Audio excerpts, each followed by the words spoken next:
बिस्मिल्लाहिर्रहमानिर्रहीम। इस्लाम हमें सिखाता है कि इंसान की ज़िंदगी उसकी आदतों का आईना होती है। जैसे किसी इंसान के आदतें होती हैं, उसके अमाल होते हैं, उसका नतीजा भी वैसा ही निकल करके आता है। अल्लाह ताला किसी भी कौम के हालात तब तक नहीं बदलता जब तक कि वो अपने हालात खुद नहीं बदलती है। ये बात कौम के लिए नहीं, एक इंसान के लिए भी बात यही लागू होती है कि किसी भी इंसान की ज़िंदगी में तब तक बदलाव नहीं आते हैं जब तक वो अपना आप को नहीं बदलता है। इस दुनिया के अंदर जो कामयाब लोग हुए हैं या नाकाम लोग हैं, कम कामयाब लोग हैं, उनके अंदर जो कुछ आदतों का ही फ़र्क होता है।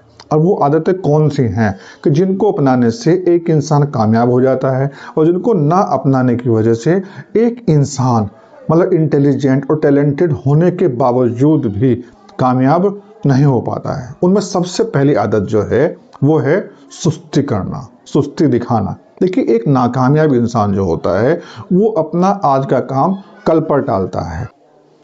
वो जानता है कि क्या सही है क्या गलत है, लेकिन फिर भी वो आज का काम कल के ऊपर टालता है। जबकि जो हमारा इस्लाम है, जो इस्लाम है वो ये सिखाता है कि वक्त कितना कीमती है। फजर से लेकर के इशा तक हमारा हर वक्त कीमती है, बेशकीमती है। और अगर हम वक्त को बर्बाद कर रहे हैं तो मतलब हम ज़िंदगी को बर्बाद कर रहे हैं। देखिए, वक्त का मतलब ज़िंदगी है, जो हमारी लाइफ है वही ज़िंदगी है। वक्त बर्बाद करना मतलब ज़िंदगी को बर्बाद करना है। जो दूसरी आदत जो नाकामयाब लोगों के अंदर पाई जाती है वो होती है दूसरों को कसूरवार ठहराना। देखिए, आप अपनी चारों तरफ देख लीजिए, जितने भी नाकामयाब लोग हैं वो अपनी गलती को नहीं मानते हैं।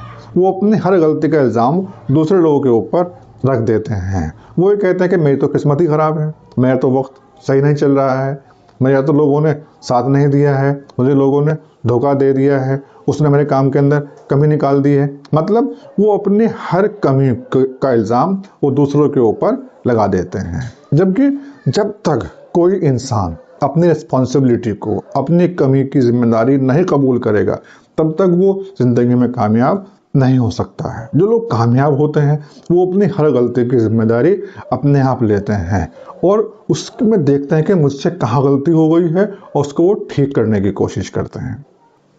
तीसरी आदत जो नाकामयाब लोगों में पाई जाती है वो है इल्म से दूर भागना। तो जितने भी नाकामयाब लोग हैं वो सीखने से डरते हैं, वो कुछ भी नया करने से डरते हैं। और देखिए, जब हम इल्म नहीं सीखेंगे, हम कुछ चीज़ नहीं सीखेंगे, इसका मतलब क्या हुआ कि हम कामयाबी से दूर जा रहे हैं।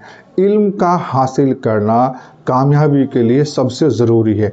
इल्म से मतलब यहाँ सिर्फ पढ़ने लिखने से ही नहीं है कि सिर्फ पढ़ना लिखना ही है, बल्कि कोई भी नया स्किल सीखना, कोई भी नया काम सीखना, वो भी एक इल्म के अंदर ही आता है। और जो नाकामयाब लोग हैं वो इस चीज़ से डरते हैं, वो कुछ भी नया करने से डरते हैं, वो इससे दूर भागते हैं।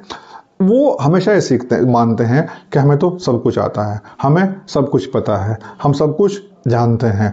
वो ओवर कॉन्फिडेंस होते हैं और ये उनका जो ओवर कॉन्फिडेंस है, ये सब कुछ जानना ही उनकी कामयाबी में सबसे बड़ी रुकावट है।